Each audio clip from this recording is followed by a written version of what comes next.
And so what we've got to do is stop this step-by-step, crab-wise approach towards global government, which is what they're now going to try to do, because so many of your listeners, Alex, got onto their senators before and said the Treaty of Copenhagen, in its original draft, which I warned you about in the World Government Britain, shall not pass. We will not have it.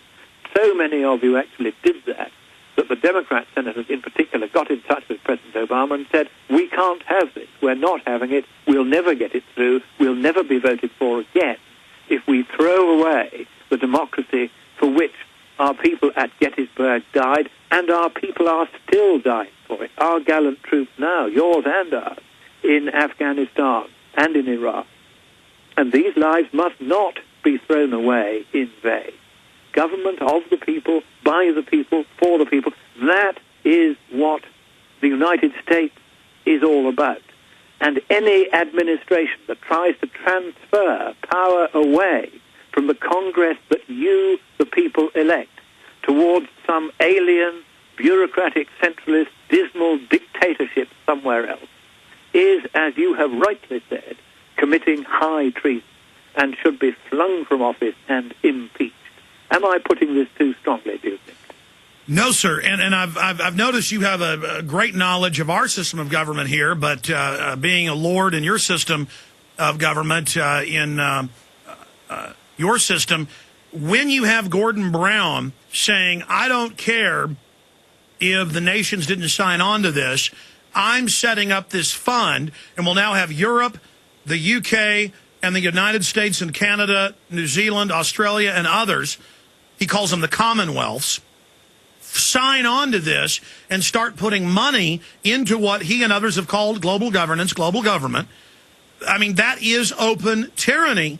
So can you speak to that specifically under your law and our law? And then to have Schwarzenegger, I know you were there, so you're aware of it, all over the news saying, well, I'm just going to have a governor's conference meet that he's calling himself, and I'm going to have a group of mayors meet, and we're going to implement this taxation system even if the Senate won't. And a week before Copenhagen ended, you said they may not get this through, but they are still going to try to implement it through the bureaucracy and through the local governments, so the federal bureaucracies and the local governments. I mean, is that not glaring sedition to have some usurping foreign-born governor running around organizing the states, and then to have Obama, who can't get the Senate to pass it, it looks like, just saying he'll just take money from the Treasury and serve it up to Ban Ki-moon and Maurice Strong? I mean, it's just outrageously, openly fraudulent and criminal. Well, certainly under our Constitution, such as it is, and we don't have a written one like you, no money can be handed away by the government to anyone unless Parliament has authorized it. Now, the trouble is at the moment that our Parliament is a lot of poodles, and they, on both the major parties, and all three of them, the bigger parties, all believe in this climate nonsense. And if Gordon Brown says to them, never mind that our own people are starving and going bust at a record rate, we must give their money away to save the planet from this non-problem of the climate. Unfortunately, I think it's quite likely that in any budget in which he writes such a provision in, our Parliament would probably be like a poodle and just vote for it at the moment, because reality has not yet broken through among our governing class here.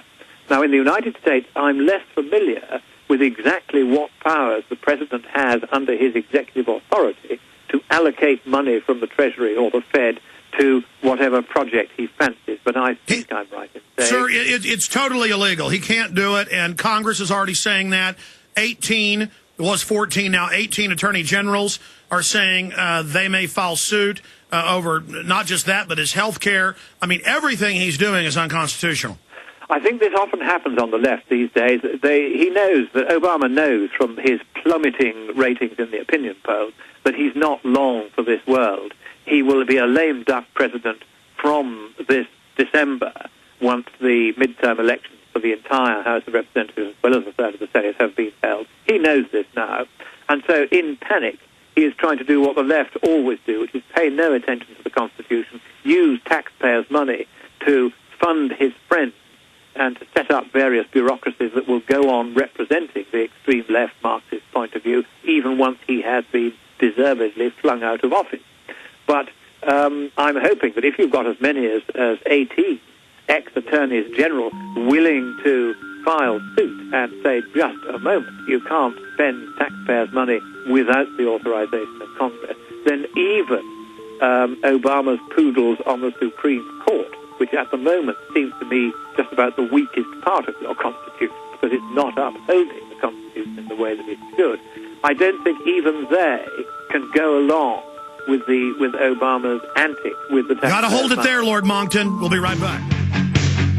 Monday through Friday from 12 noon to 4 p.m. Eastern, we are here live. The websites are Infowars.com and PrisonPlanet.com. Our guest website is scienceandpublicpolicy.org. We're also streaming the radio show via video at PrisonPlanet.tv, and we have the website up on screen, scienceandpublicpolicy.org. Lord Christopher Monckton is our guest. Okay, I've had a lot of my questions, and I want to get into the latest on ClimateGate, but I think the overwhelming point you've made here is we've had a giant victory, and we can feel the momentum shifting in our direction, but still the hundreds of billions globally invested in the fraud, in the global government, in the taxation scheme as the foundation of this illegal, unelected global government, they're not going to stop. They're going to keep pushing, though badly damaged.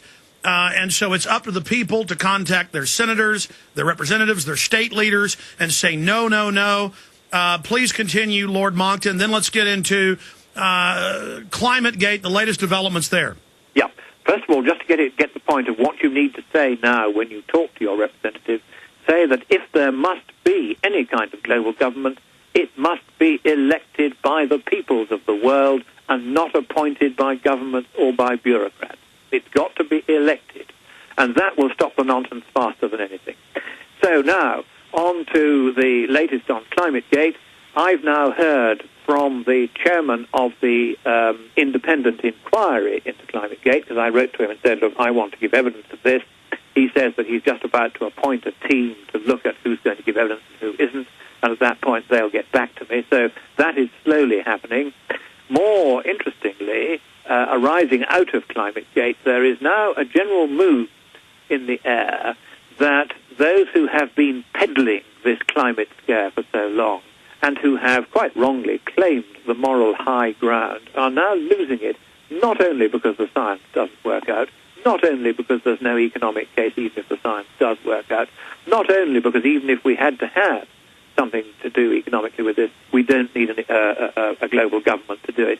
Not even because even if we do have a global government, it must be an elected global government, and at the moment they're planning not to.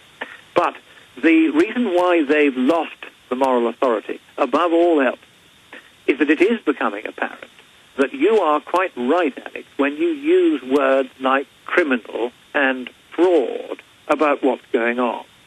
And, for instance, the chairman of the IPCC science panel, Dr. Rajendra Pachauri, when I was in Copenhagen, I went to hear him give a lecture. And it was a lecture on why it is that the climate is all terrible and we've got to do something about it. And I knew that he would use, and he duly did use, a bogus graph that appears 3 times, large and in full color, in the latest UN document published in 2007 about the climate.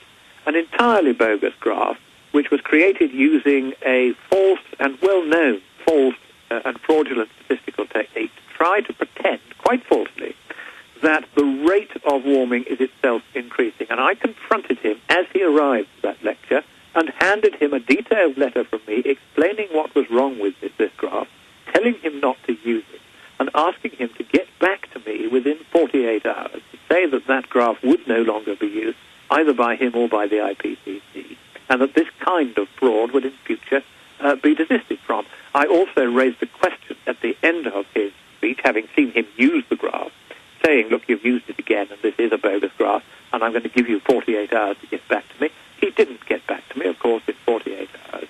And I am now reporting him to the police in India for scientific and financial fraud, because he has a large financial vested interest in numerous corporations and quangos and bodies. And you were saying that a year ago making money out of the climate scam.